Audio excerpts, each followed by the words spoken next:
2014 के चुनावों की तारीखों के ऐलान का वक्त बस आ ही गया है। चंद घंटों का इंतजार है क्योंकि कल सुबह 10:30 बजे चुनाव आयोग 16वीं लोकसभा के लिए चुनाव की तारीख का ऐलान कर देगा।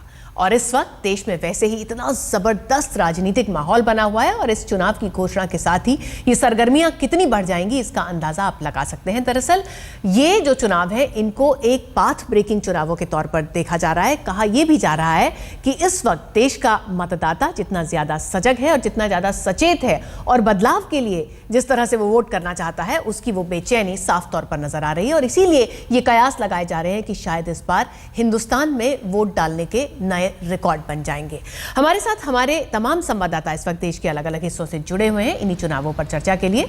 संजय शर्मा है हमारे साथ दिल्ली से, जो चुनाव आयोग भी कवर करते हैं और हमको बताएंगे इस पूरी प्रक्रिया के बारे में। साथ ही साथ हमारे संवाददाता सतेंद्र चौहान चंडीगढ़ से हमारे साथ हैं, गोपी घांगर जुड़ी हुई हैं अहमदाबाद से, कुमार अभिषेक अब जुड़ गए हैं पटना से हमारे साथ, और जयपुर से हमारे संवाददाता शरद जुड़ चुके हैं हमारे साथ। मैं बहुत जल्दी से संजय शर्मा से ये पूरी प्रक्रिया समझना चाहती हूँ जो कि वो बता रहे थे कि कैसे जब ऐलान होगा तो उसके बाद क्या क्या चीजें बताई जाएंगी। जी संजय।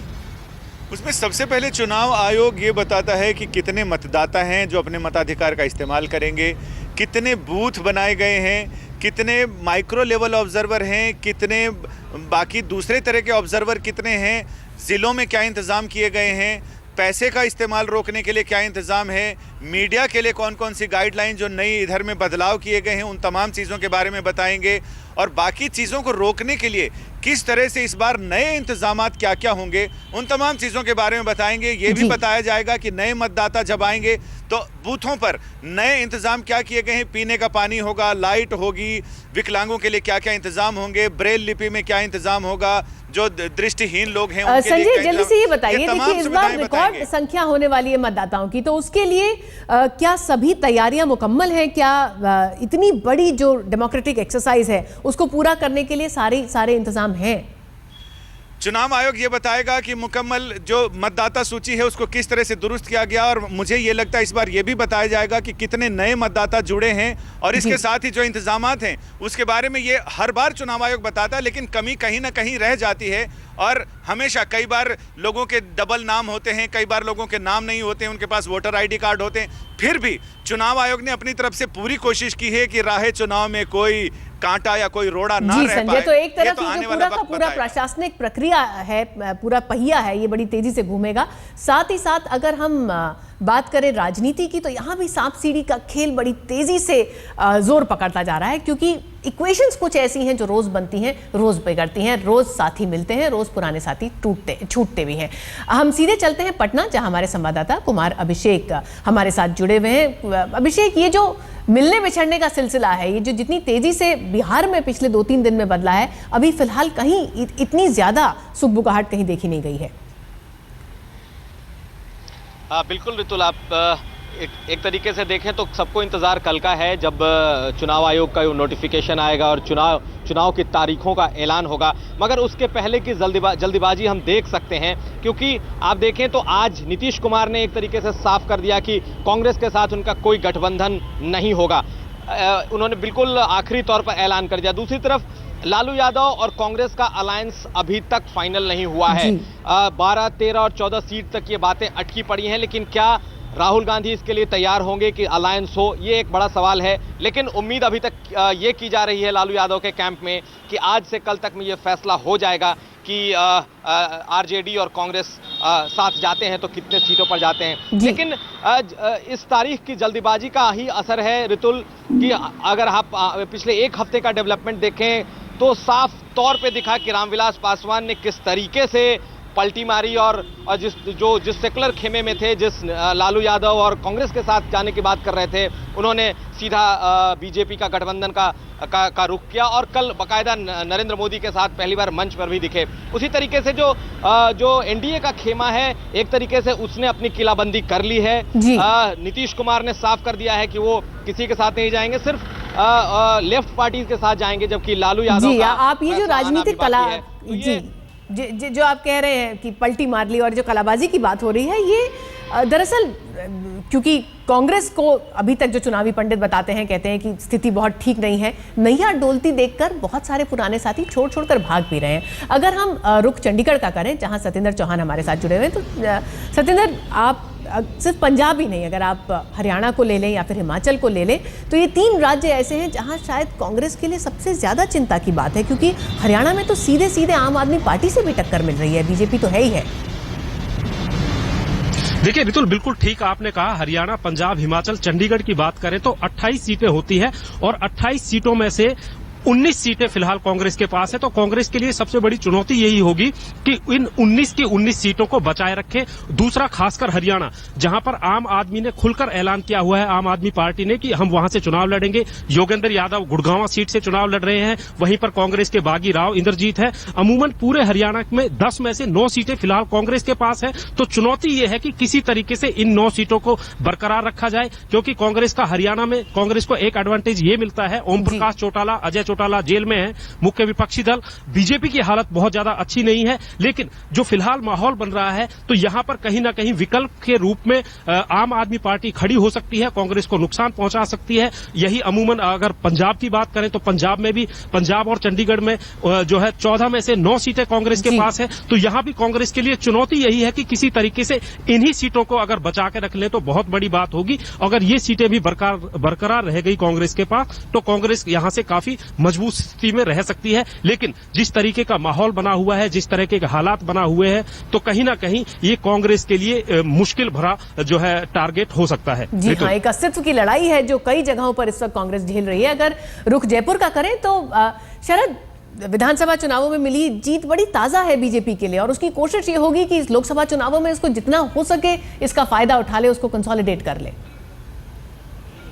हितुल के सिर्फ फायदा उठाने की बात नहीं है। राजस्थान की राजनीति का ऊंट किस करवट बैठेगा, अब ये सवाल नहीं है। ऊंट साफ बैठा हुआ दिख रहा है। बीजेपी भी कहीं न कहीं एक पूरी लहर सी है राजस्थान में, जबकि कांग्रेस कुल बिखरी हुई पार्टी है। अशोक गहलोत हैं, वो चुनाव नहीं लड़ना चाहते हैं, उनके विरोधी कह रहे हैं कि चुनाव लड़िए। सीपी जोशी हैं, कांग्रेस महासचिव, वो भाग रहे हैं, वो चुनाव नहीं लड़ना चाहते हैं। जो नए अध्यक्ष केंद्रीय मंत्री बना के भेजे गए हैं, सचिन पायलट, वो अजमेर से जीतते हैं, वो अपनी लिए सुरक्षित सीट तलाश रहे हैं। उनको लग रहा है कि अजमेर से नहीं जीत पाएंगे। तो एक डेमोरलाइज्ड और हारा हुआ, बिखरी हुई सी पार्टी कांग्रेस दिख रही है। जबकि राजस्थान में महारानी के लिए राजस्थान में एकदम बिल्कुल पलक पावड़े लोग बिछाए हुए हैं। ऐसा लग रहा है कि कांग्रेस कहीं दिख ही नहीं रही है। राहुल गांधी ने जो प्रयोग यहां शुरू किए थे प्राइमरी चुनने का, कि कांग्रेस अपना उम्मीदवार चुनेगी, तो बीकानेर और झुंझुनू 2 जिले चुने गए थे, 2 लोकसभा सीट चुने गई थी, लेकिन वहां उम्मीदवार ही नहीं मिले चुनाव लड़ने के लिए। आंतरिक चुनाव लड़ने के लिए भी उम्मीदवार नहीं मिल रहे थे। तो आप अंदाजा लगा सकते हैं कि किस तरह से कांग्रेस यहां पर बिखरी हुई है। आपस में नेताओं के गुट बटे हुए हैं, सब नेता एक दूसरे को काटने में लगे हैं। सीपी जोशी गुट, पायलट गुट, गिरिजा व्यास का गुट, हर कोई खेमे बटा हुआ है, और कहीं से कोई जन आंदोलन नाम की कोई चीज नहीं है। करीब 3 महीने हो गए बीजेपी सरकार के करीब, लेकिन कोई आवाज उठाने वाला तक नहीं है। आप सोच सकते हैं विपक्ष यहाँ कुछ दिख ही नहीं रहा है। तो ऐसे में जो आप कह रहे हैं कि चुनावी फायदा मिल सकता है, एक लहर सी कहीं दिख रही है। किसी सीट पर कांग्रेस दिख नहीं रही है अगर सही में बात करें तो, न ही जमीन पर कहीं पार्टी दिख रही है कांग्रेस की। राहुल गांधी यहाँ 10 मार्च से शुरू करने जा रहे हैं अभियान, लेकिन यहाँ पर जिस तरह के हालात मौजूद हैं, साफ महारानी का जो जलवा दिखाई थी विधानसभा चुनाव में। कल जब 16वीं लोकसभा के लिए चुनाव की तारीखों का ऐलान होगा, तो उससे पहले इस वक्त देश में राजनीतिक सरगर्मी किस हद तक बढ़ गई है। देश के अलग अलग हिस्सों से हमारे तमाम संवाददाता हमारे साथ जुड़े हुए और बता रहे हैं कि इस वक्त मिजाज क्या है देश का। हम रुक करेंगे सीधे भोपाल का, जहां हमारे संवाददाता अमित हमारे साथ जुड़ चुके हैं। अमित, पूरे उत्तर भारत को अगर हम देख लें तो यहाँ तो साफ तौर पर माना जा रहा है कि शायद बीजेपी के लिए एडवांटेज है। एक लहर जैसी भी बनी हुई साफ तौर पर दिख रही है, भले ही दक्षिण में ये लहर बहुत ज़्यादा ना हो, लेकिन सिर्फ इस उत्तर भारत की लहर के बूते सरकार बना पाना बीजेपी के लिए भी संभव नहीं है, ये वो भी जानती है, और साथियों की तलाश इसीलिए अभी तक पूरी नहीं हो पाई है।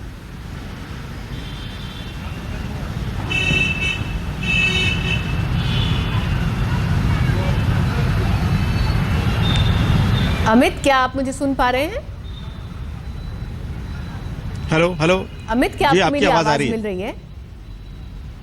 जी अमित, आप मुझे सुन पा रहे हैं क्या? जी, आपकी आवाज आ रही है जी। जी अमित, हम बात इस वक्त चुनावों की कर रहे हैं, देश के मिजाज की कर रहे हैं, और अगर हम आपके राज्य की बात करें तो यहाँ पर मतलब हम पूरे उत्तर भारत की बात कर रहे थे कि कैसे इस वक्त एक एडवांटेज बीजेपी वाली स्थिति बनी हुई है। भले ही दक्षिण में अभी तक कोई ऐसी खास लहर हमको नजर नहीं आ रही है, लेकिन सिर्फ इसके बलबूते बीजेपी के लिए सरकार बना पाना बहुत मुश्किल होगा, क्योंकि पिछले कई सालों में हमने ये देखा है कि कोएलिशंस आजकल जब तक नहीं बनते, जब तक साथी नहीं मिलते, तब तक किसी भी एक पार्टी के लिए अपने आप पर, अपने दम पर पूर्ण बहुमत ला पाना नामुमकिन सा दिखता है। बिल्कुल बिल्कुल रितुल, ये कहा जाए मध्य प्रदेश की बात यदि करते हैं तो मध्य प्रदेश में सीधी जो टक्कर है वो कांग्रेस के साथ है, और मध्य प्रदेश में मोदी के साथ एक बड़ा फैक्टर जो शिवराज सिंह चौहान का फैक्टर है। और ये कहा जाए कि मध्य प्रदेश में जो 29 सीटें हैं इसमें किसी तरह का कोई कोएलिशन नहीं है। और इस बार जो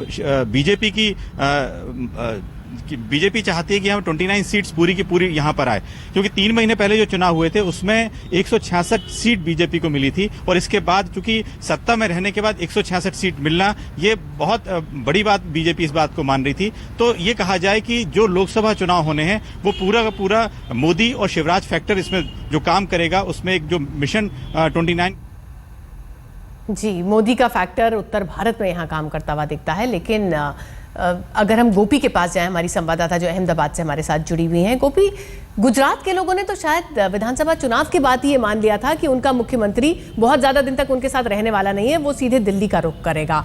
क्या यहाँ के लोगों में आपको एक सेंस ऑफ प्राइड भी दिखता है? क्या वो ये बिल्कुल मान चुके हैं कि मुख्यमंत्री से प्रधानमंत्री तक का रास्ता तय करना अब बहुत मुश्किल नहीं बचा है मोदी के लिए?